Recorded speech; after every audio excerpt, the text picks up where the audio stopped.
Amém, queridos. Graça e paz, boa noite para todos. Deus é bom. Queridos, vou ler mais uma vez o texto que eu li de semana passada, né? Em Lucas 9, versículo 28 a 36. Relembrando aí que esse episódio acontece também em Mateus e em Marcos, tá bom? Mas eu vou ler Lucas, que diz assim: E aconteceu que quase 8 dias depois dessas palavras, tomou consigo a Pedro, a João e a Tiago, e subiu ao monte a orar. E estando ele orando, transfigurou-se a aparência do seu rosto, e a sua roupa ficou branca e muito resplandecente. E eis que estavam falando com ele 2 homens, que eram Moisés e Elias, os quais apareceram com glória e falavam da sua morte, a qual havia de cumprir-se em Jerusalém. E Pedro e os que estavam com ele estavam carregados de sono, e, quando despertaram, viram a sua glória e aqueles 2 homens que estavam com ele. E aconteceu que, quando aqueles se apartaram dele, disse Pedro a Jesus: Mestre, bom é que nós estejamos aqui e façamos 3 tendas, uma para ti, uma para Moisés e uma para Elias, não sabendo o que dizia. E, dizendo ele isto, veio uma nuvem que os cobriu com a sua sombra, e, entrando eles na nuvem, temeram. E saiu da nuvem uma voz que dizia: Este é meu filho amado, a ele ouvi. E, tendo soado aquela voz, Jesus foi achado só, e eles calaram-se, e por aqueles dias não contaram a ninguém nada do que tinham visto. Amém.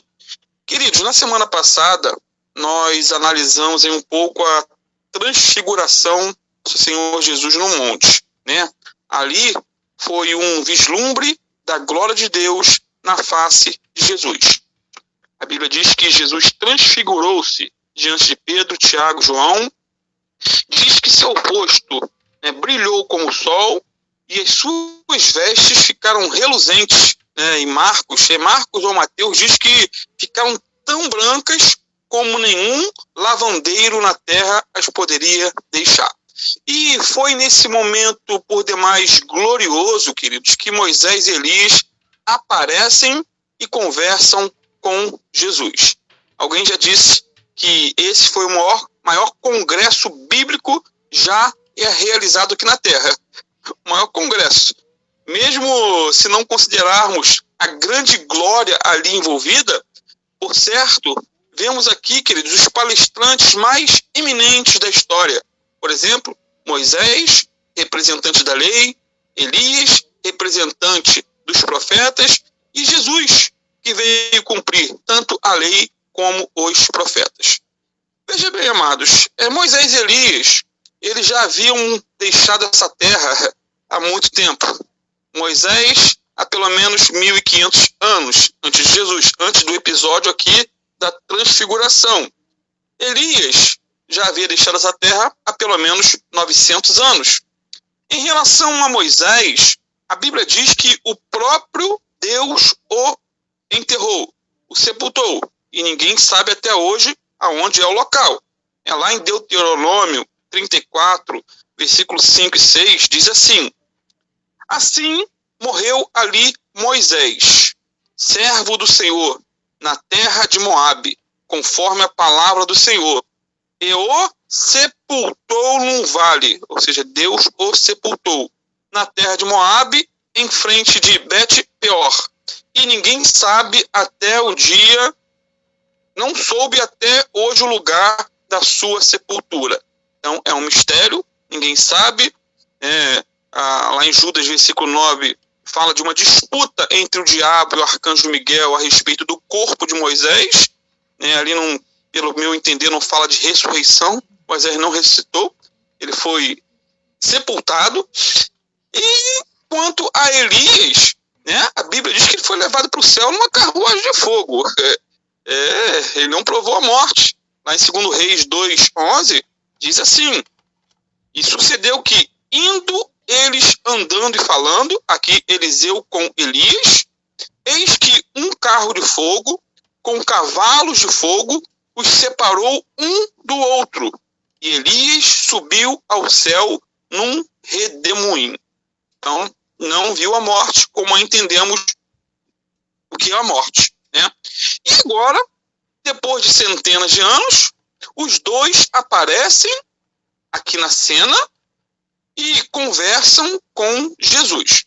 Sendo assim, queridos, os espíritas, eles usam, né, com todo respeito à crença dos outros, nós não estamos aqui para denigrir, mas para discordar em amor, até porque eles discordam de nós, e nós discordamos de muitos grupos religiosos, mas a nossa posição é uma posição bíblica, não pessoal. Então, os espíritas, eles usam esse texto aqui para provar que é possível a comunicação dos mortos com os vivos. Dizem que o que houve nesse monte foi nada mais, nada menos do que uma sessão espírita em que Jesus era o médium, Moisés e Elias os consultados e Pedro, Tiago e João os consulentes, por assim dizer. Porém, é bom observar que a aparição de Moisés e Elias ali no Monte da Transfiguração não foi em consequência de Jesus ter invocado os espíritos deles que estavam na glória com Deus. Não houve invocação. O texto não mostra isso. Ali não houve invocação aos mortos. Prática essa condenada em toda a Bíblia. O que aconteceu ali, queridos, foi um ato soberano. Ou seja, Deus permitiu a aparição de duas das principais figuras do Antigo Testamento com pelo menos dois objetivos. O primeiro foi fortalecer o nosso Senhor Jesus para o que estava por vir. Sabemos que, mais à frente, Jesus seria preso, julgado, maltratado, cuspido e morto. E assim por diante, zombado, ridicularizado. E o assunto em questão era esse. Aí no versículo 31 de Lucas, capítulo 9, diz assim, ó, e eis que estavam falando com ele, né, com Jesus, dois homens, que eram Moisés e Elias, os quais apareceram com glória e falavam de quê? Da sua morte, a qual havia de cumprir-se, de realizar-se, um cumprimento da palavra em Jerusalém. Portanto, a agenda daquela conversa era a cruz. Queridos, a cruz sempre foi o centro do ministério de Jesus. Jesus nasceu para morrer, e morrer por mim e por você. Sua morte não foi um acidente, mas um decreto do Pai desde a eternidade. Apocalipse chega a dizer que Jesus é o Cordeiro de Deus que foi morto desde o princípio do mundo. Jesus, queridos, não morreu porque Judas o vendeu por 30 moedas, nem porque os sacerdotes o entregaram por inveja, e muito menos porque Pilatos o condenou por covardia. Foi um covarde. Jesus, diz a Bíblia, voluntariamente se entregou por mim e por você. O segundo objetivo, né, dessa aparição era revelar aos 3 discípulos a divindade de Jesus e que somente a Jesus devemos ouvir. Esse foi o objetivo. Lá no versículo 35 diz, e saiu da nuvem uma voz que dizia, este é meu filho amado, a ele ouvi. Aí surge uma pergunta, será que realmente Moisés e Elias falaram com Jesus? O texto diz que sim. E como eu já disse, essa foi uma experiência de origem divina, uma revelação dada aos apóstolos sobre a glória do reino futuro que terá Jesus como rei. Portanto, queridos, a transfiguração ali no monte não tem nenhuma semelhança com o que acontece nas sessões espíritas atuais. Por exemplo, segundo o professor João Flávio Martinez, uma sessão espírita ela é caracterizada pelos seguintes fatores. Né? Estou vendendo o peixe dos outros. Eu nunca fui numa sessão espírita, eu não sei o que acontece, como são os fatos, mas segundo esse pesquisador, né, o João Flávio Martinez, que é o presidente do CACP, o Instituto de Pesquisa sobre Seitas e Heresias, ele diz que né? Nas sessões acontecem 3 fatores. Primeiro, 3 pessoas estão envolvidas quando há uma sessão: o consulente, o médium e o suposto espírito do morto a ser consultado. O consulente é aquele que consulta. O médium, né, é aí o intermediário. E o suposto espírito do morto a ser consultado. Esse, queridos, é o padrão, assim como aconteceu na sessão espírita lá em Endor, onde Saul, aquele rei desviado, foi o consulente. A mulher foi a médium. E Samuel foi o suposto espírito consultado, invocado. É isso? Segundo, o médium, numa sessão, ele é intermediário entre os vivos e os mortos. Supostamente intermediário. E nós não cremos nisso. A Bíblia não dá base para isso.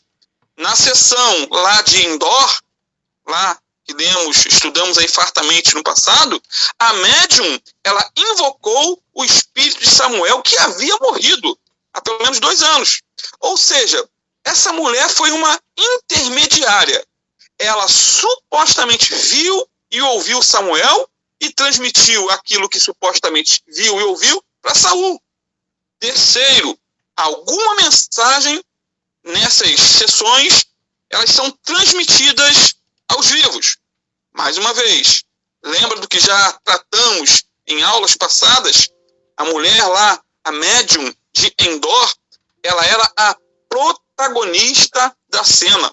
Ela supostamente consultou o espírito de Saul, viu a figura de Saul e conversou com o suposto, não Saul, a figura de Samuel, e conversou com o suposto Samuel. Tudo na suposição. Por quê? Saul não viu nada, não conversou com ninguém, não sentiu nada. E como já disse, ou essa mulher inventou toda aquela história, ou realmente viu um demônio que se transfigurou na aparência de Samuel com o único objetivo de enganar e destruir Saul, o rei rebelde. Porque ele queria ouvir aquilo que ele queria. Essa é a verdade. Porém, queridos, a transfiguração a qual temos estudado, ela teve um processo completamente diferente. Isso porque, primeiro, não houve consulta da parte dos apóstolos aos mortos. Não teve isso. Nada disso. Ou seja, Pedro, Tiago e João não foram até Jesus pedindo para invocar os espíritos de Elias e Moisés. Não houve ali nenhuma invocação aos mortos. O texto não mostra isso. Segundo, Jesus foi transfigurado e estava ali naquela ocasião em estado de glória. De glória. Seu rosto brilhou como o sol. Suas vestes resplandeceram. Ou seja, Jesus estava ali em sua manifestação divina. Portanto, como Deus, ele podia e pode falar com seus servos, uma vez que para ele não estão mortos, mas vivos. Paulo, Pedro, João, Tiago estão vivos. Morreram sim, mas estão vivos com Deus. Lá em Lucas 20, 38, naquela controvérsia de Jesus com os saduceus acerca da ressurreição, o próprio Senhor Jesus fez uma afirmação categórica, dizendo: ora, Deus não é Deus de mortos, mas de vivos, porque para ele vivem todos. Ponto final. Terceiro, Jesus nunca foi um médium entre os vivos e os mortos. Isso porque, amados, na transfiguração não houve mensagem alguma entregue aos apóstolos Pedro, Tiago e João por parte de Moisés e Elias. Não houve diálogo. Aliás, não houve nenhuma comunicação entre os apóstolos com Moisés e Elias. Eles viram, reconheceram, mas não houve diálogo. O único que conversou com Moisés e Elias naquela ocasião, houve um bate-papo ali, foi Jesus e eles. Então, a conversa se deu a nível celestial, né? Sobrenatural. Resumindo, Jesus, ele é mediador entre Deus e os homens, mas nunca foi um médium para comunicar aos homens mensagem dos mortos. Portanto, aquele encontro se deu para mostrar aos apóstolos que Jesus era e é superior à lei, era e é superior aos profetas e a qualquer mestre ou a qualquer ensino que surgisse após ele. Vamos então, queridos, a alguns ensinos importantes nesse texto particular. Saindo um pouco aí da linha do espiritismo, indo para uma mensagem mais prática para nossas vidas. Primeiro, a presença de Moisés e Elias ali naquela ocasião foi significativa, pois Moisés representava a lei e Elias os profetas, e toda a lei e os profetas apontam e cumpre-se em Jesus. Ele é o cumprimento da lei e dos profetas. Lá em Lucas 24, versículo 27, Jesus conversando ali com aqueles 2 discípulos no caminho de Emaús, depois da sua ressurreição, diz que, e começando por Moisés e por todos os profetas, explicava-lhes o que dele se achava em todas as Escrituras. Então, Jesus fez uma pregação expositiva, tanto de Moisés, da lei, como por todos os profetas, passando por Elias, e mostrando, por A mais B, o cumprimento acerca dele em todas as Escrituras. Lá em Hebreus 1, versículo 1, é interessante quando diz que, havendo Deus antigamente falado muitas vezes e de muitas maneiras aos pais pelos profetas, a nós falou-nos nesses últimos dias pelo Filho. Ou seja, amados, Jesus tem a palavra final. E aqui na Transfiguração, vemos isso de maneira esplêndida. Quando Pedro viu Moisés e Elias, ele deu até uma sugestão, que está no texto. Lá no texto de Mateus 17, versículo 4 e 5, paralelo ao de Lucas, diz assim: e Pedro, respondendo, disse a Jesus: Senhor, bom é estarmos aqui.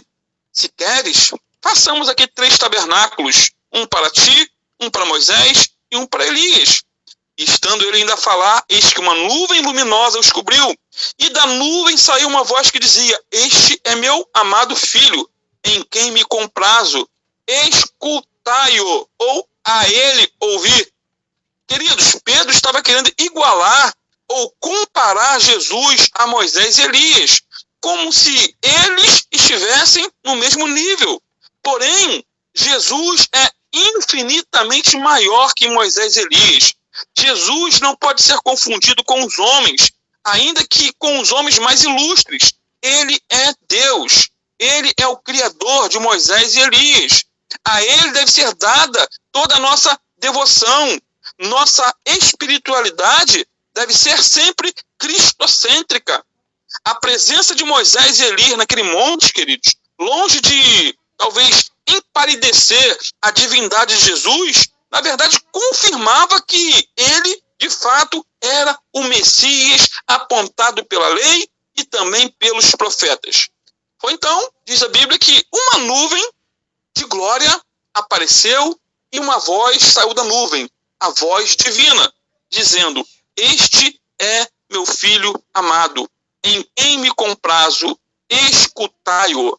Então os discípulos, diz o texto, apavorados com aquela manifestação, ao ouvir aquela voz, lá em Mateus 17, versículo 6 a 8, diz: E os discípulos, ouvindo isto, caíram sobre seus rostos e tiveram grande medo.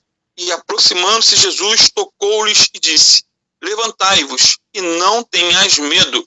E erguendo eles os olhos, ninguém viram, senão unicamente a Jesus. Ou seja, Jesus é o centro de tudo e de todos. Em Jesus, a comunicação de Deus alcança, queridos, o ponto máximo. Isso porque, como diz Colossenses, em Jesus habita corporalmente toda a plenitude da divindade. Ele é a exata expressão do ser de Deus. Quem vê Jesus vê o Pai. Ele e o Pai são um, não uma só pessoa, porque nós cremos na Trindade. Ela é revelada na Bíblia, o Pai, Filho e Espírito Santo, mas há uma unidade perfeita. Como diz certo escritor, a glória de Deus resplandece na face de Cristo. A glória dos grandes monarcas, queridos, deste mundo foi desvanecente, ficou no passado. Por exemplo, os faraós do Egito só revelam sua majestade nas salas dos museus. Eu já fui, está lá. Muitas múmias. Ficou no passado. A poeira do tempo cobre o brilho das suas inúmeras conquistas. Seus tesouros, por mais excelentes, estão todos enterrados lá nas catatumbas do Egito. As pirâmides hoje são o quê? Montões de pedras sobre pedras que proclamam a glória morta dos faraós. Eles foram grandes somente no passado. Eles pouco representam no presente. Eles serão apenas vaga matéria de estudo no futuro. Somente. Nabucodonosor, um outro exemplo, o grande rei da Babilônia, também com toda a sua glória, ele é apenas uma peça de um passado muito distante. A Babilônia, com todo o seu brilho, todo o seu orgulho, toda a sua pompa, caiu. Então, as glórias desse grandioso império, todos eles se apagaram. Todo o brilho de seus prédios luxuosos, toda a arrogância das suas muralhas, toda a luxúria de seus jardins suspensos, estão todos cobertos de cinza, debaixo de um profundo esquecimento. Um outro personagem, Alexandre o Grande, o inveterado conquistador grego, é o que é conhecido pelos seus feitos do passado somente. Ficou no passado. Os Césares de Roma, eles conquistaram fama e poder, mas as pedras das suas coroas caíram e o brilho da sua glória apagou-se. Conquistaram povos, sabemos, dominaram reinos, estenderam os limites do seu governo, subjugaram cidades, venceram exércitos, escravizaram homens, mataram milhares e milhares de cristãos, exerceram seu domínio com mão de ferro sobre seus comandados, conquistados, mas, enfim, também caíram. O ouro, a prata, o bronze e o ferro, todos foram esmiuçados pela pedra do reino de Deus. Todos tornaram-se pó e foram reduzidos a nada diante da glória do rei que vem do céu, da pedra que foi atirada, arrancada sem mãos humanas. E essa pedra é Jesus. E quem nele tropeça é esmagado. Jesus, queridos, é o grande conquistador. Só o seu reino dura para sempre e jamais será destruído. Os grandes do passado, eles até venceram exércitos, conquistaram reinos, acumularam fortunas, fizeram notórios os seus nomes, porém caíram no esquecimento. Estão só sendo relembrados nos museus e nos livros de história.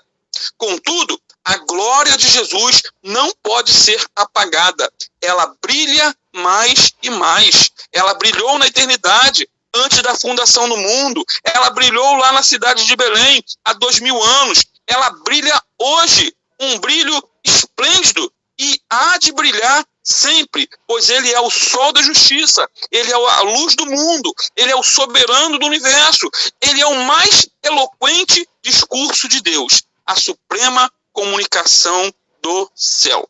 Sendo assim, queridos, precisamos ouvir a mesma voz que os apóstolos Pedro, Tiago e João ouviram. E a voz que veio do céu dizia, se referindo a Jesus, a ele ouvir. Não precisamos ouvir, mas reconhecer que a atenção maior é a Jesus. O segundo ensino nesse texto é sobre a ressurreição e o arrebatamento dos santos, que é por demais interessante. Sabemos que Moisés morreu e que seu corpo foi sepultado por Deus, como já vimos. Mas Elias, ele foi arrebatado aos céus. Isso é interessante, queridos. Sabe por quê? Porque quando o Senhor Jesus retornar, ele ressuscitará os corpos dos santos que morreram e arrebatará os santos que estiverem vivos. Ou seja, Moisés simboliza os santos que serão ressuscitados e Elias, os que serão arrebatados. E essas duas realidades encontramos em 1 Tessalonicenses 4, versículo 13 a 18, que é muito lindo, e eu vou ler. Não quero, porém, irmãos, que sejais ignorantes acerca dos que já dormem ou que já morreram, para que não vos entristeçais como os demais que não têm esperança. Porque se cremos que Jesus morreu e ressuscitou, assim também aos que em Jesus dormem, Deus os tornará a trazer com ele. Olha que detalhe, tornará a trazer com ele. Quando Jesus voltar a essa terra, virá com seus santos. Dizemos-vos, pois, isto pela palavra do Senhor, que nós, os que ficarmos vivos para a vinda do Senhor, não precederemos os que dormem, porque o mesmo Senhor descerá do céu com alarido, e com voz de arcanjo, e com trombeta de Deus. E os que morrerem ou morreram em Cristo ressuscitarão primeiro. Depois nós, os que ficarmos vivos, seremos arrebatados juntamente com eles nas nuvens, a encontrar o Senhor nos ares. E assim estaremos sempre com o Senhor. Portanto, consolai-vos uns aos outros com essas palavras. Que palavra confortante para o nosso coração. Por fim, amados, a aparição de Moisés e Elias no Monte da Transfiguração nos ensinam mais duas verdades para concluir. A primeira é a plena consciência da alma após a morte. Moisés havia morrido e Elias havia sido arrebatado. Porém, os dois estavam ali conversando com Jesus no monte. Isso revela de maneira clara, e não só clara, mas transparente, que o homem, quando morre, não fica num estado inconsciente até a ressurreição, como ensinam os adventistas, os testemunhos de Jeová e outros. Paulo tinha o desejo de partir e estar com Cristo, o que era infinitamente melhor, como diz Filipenses 1:23. A segunda verdade, queridos, é o fato de ser possível o reconhecimento de nossos entes queridos no céu. Pergunto, como os apóstolos reconheceram que eram Moisés e Elias ali no monte? Não existia fotografia. Os judeus não faziam imagens de seus heróis. Eles eram proibidos de fazer imagens de escultura. Então, como eles reconheceram que aqueles ilustres personagens eram Moisés e Elias? A resposta é, eu não sei, mas sei que eles reconheceram porque a Bíblia assim o diz. Portanto, quando chegarmos à glória, saberemos perfeitamente quem são Pedro, Tiago, João, Paulo, etc. Reconheceremos também nossos entes queridos que partiram e estão agora mesmo com Jesus. Portanto, Moisés e Elias, eles não perderam as suas identidades. Eles continuaram sendo Moisés e Elias. E assim como minha avó continua sendo vó Morita, como nos chamávamos, né?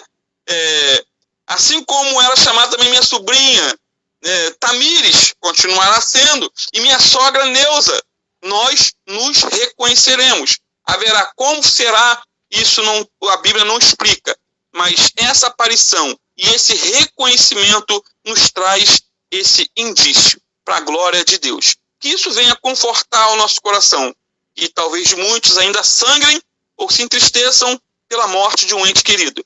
Mas precisamos saber, se ele morreu com Cristo, ele está com Cristo nesse exato momento, e um dia estaremos com eles para a glória de Deus. Que Deus abençoe cada irmão. Oremos. Santo Deus, em nome do teu Filho Jesus, te louvamos, Pai, por mais essa aula, Pai. Foi difícil de preparar, mas tu és um Deus de graça, favor e misericórdia. Que tudo que foi falado venha nos confortar o coração, tirar nossas dúvidas acerca dessa possibilidade que muitos apregoam de comunicação entre vivos e mortos.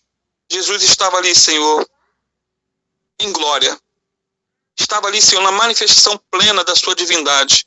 Portanto, ele sim podia conversar com Moisés e Elias. Não temos dificuldades, porque eles estavam e estão vivos.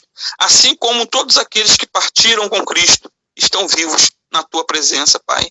Em nome de Jesus, que haja conforto em nossos corações. Ah, Senhor, possamos estar firmes até aquele grande dia. E se estivermos mortos, que possamos ser como Moisés, que seremos ressuscitados. Se estivermos vivos, Senhor, que possamos ser como Elias, que foi arrebatado ao encontro do Senhor. Toma conta de nós, cuida de cada um dos nossos irmãos, Senhor, que estão na escuta nessa noite, e aqueles que ainda vão ouvir também pela internet. Que essa palavra não venha trazer confusão, mas sim, Senhor, consolo para a glória do teu santo e bendito nome, em nome do Senhor Jesus. Amém.